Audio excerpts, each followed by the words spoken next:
दोस्तों, आज की इस वीडियो में हम जानेंगे बीपीएससी द्वारा चयनित विद्यालय अध्यापक के योग्यता विस्तार प्रक्रिया को। बीपीएससी द्वारा जिन शिक्षकों का चयन हुआ है प्राथमिक विद्यालय कक्षा 1 से 5 से लेकर के सीनियर सेकेंडरी टीचर तक, चाहे वो किसी भी विषय के शिक्षक हों, वे अपने आगे की पढ़ाई को जारी रखना चाहते हैं तो उन्हें कुछ विभागीय नियम का पालन करना होता है। एक शिक्षक होने के नाते आपका पूरा दिन विद्यालय में गुजरता है, इसीलिए आप किसी भी संस्थान में कहीं भी एक छात्र के रूप में क्लास नहीं कर सकते हैं। ऐसी परिस्थिति में भी आपको अपनी शिक्षा को पूरा करने का अधिकार दिया गया है। आप विभागीय नियम के आलोक में अपने आगे की शिक्षा पूरी कर सकते हैं। अधिकांश शिक्षक अपने आगे की शिक्षा डिस्टेंस एजुकेशन के माध्यम से पूरी करते हैं, लेकिन बहुत सारे कोर्सेज डिस्टेंस में संभव नहीं है, इसलिए उन्हें अध्ययन अवकाश लेना पड़ता है। अध्ययन अवकाश के भी कुछ नियम होते हैं। इसके लिए सबसे पहला कंडीशन है, अध्ययन अवकाश कभी भी प्रोविजन पीरियड यानी परिवीक्षा अवधि में नहीं मिलता है। यही बात बिहार सरकार शिक्षा विभाग की ओर से स्पष्ट किया गया है। सभी जिला शिक्षा पदाधिकारी के नाम यह पत्र है जिनमें स्पष्ट लिखा गया है कि उच्चतर योग्यता प्राप्त करने हेतु टीआरई 1 और 2 के शिक्षकों से प्राप्त अध्ययन अवकाश के आवेदन का निष्पादन करने एवं प्रार्थित अवधि का असाधारण अवकाश स्वीकृत करने के संबंध में आवश्यक मार्गदर्शन देने के संबंध में। चूंकि बीपीएससी टीआरई 1 और टीआरई 2 के शिक्षक जो हैं वे प्रोबेशन पीरियड में हैं, परिवीक्षा अवधि में हैं। नियुक्ति तिथि से 2 साल के बाद ही आपका प्रोबेशन पीरियड समाप्त होता है। इस अवधि में अगर आप उच्चतर योग्यता प्राप्त करना चाहते हैं तो आपको अध्ययन अवकाश नहीं मिलेगा बल्कि असाधारण अवकाश मिलेगा।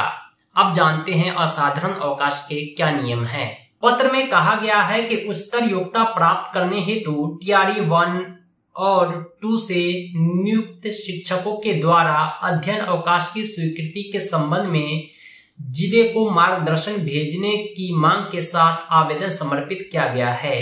मामले की समीक्षा से यह स्पष्ट होता है कि वर्तमान परिस्थितियों में नियमानुसार टीआरई 1 और 2 से नियुक्त शिक्षकों को अध्ययन अवकाश की स्वीकृति दे नहीं है।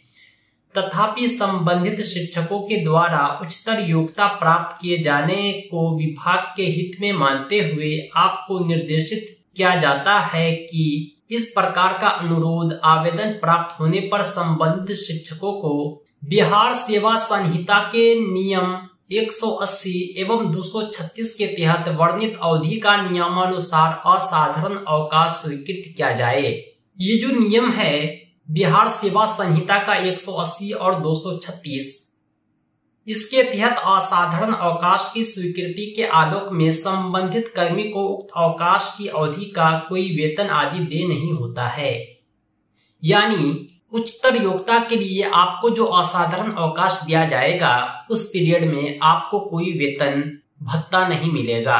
अतएव उच्चतर योग्यता प्राप्त करने हेतु अध्ययन अवकाश के रूप में असाधारण अवकाश स्वीकृत करने के लिए सर्वप्रथम संबंधित शिक्षक से उक्त आशय का लिखित आवेदन प्राप्त कर लिया जाना अनिवार्य है।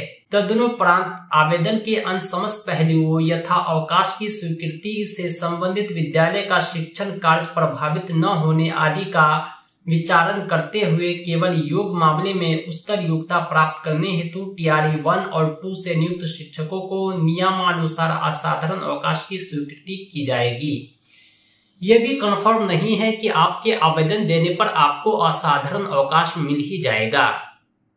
शर्त यह है कि आप जिस विद्यालय में कार्यरत हैं वहां की शिक्षण व्यवस्था बाधित नहीं होनी चाहिए।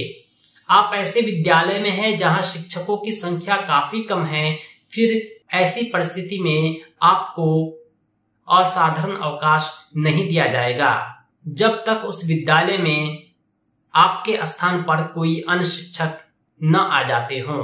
आगे की शिक्षा पूरी करने का जो दूसरा और सबसे बेहतरीन तरीका है, आप डिस्टेंस एजुकेशन का सहारा लें। डिस्टेंस एजुकेशन के लिए भी शर्त है कि आप जो परीक्षा देंगे उसके लिए आपको कोई अवकाश नहीं मिलेगा।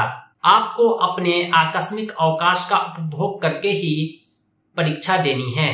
उच्चतर योग्यता के लिए आवेदन कैसे लिखें, किसे लिखें, साथ ही साथ आप आवेदन का प्रारूप चाहते हैं तो इस वीडियो के कमेंट में अपने विचार प्रस्तुत करें। हम नेक्स्ट वीडियो इसकी टॉपिक पर लाएंगे और आपको आवेदन और योग्यता विस्तार परमिशन लेटर का प्रारूप भी उपलब्ध कराएंगे। दोस्तों, आज के लिए इतना ही। बहुत बहुत धन्यवाद। Thanks for watching.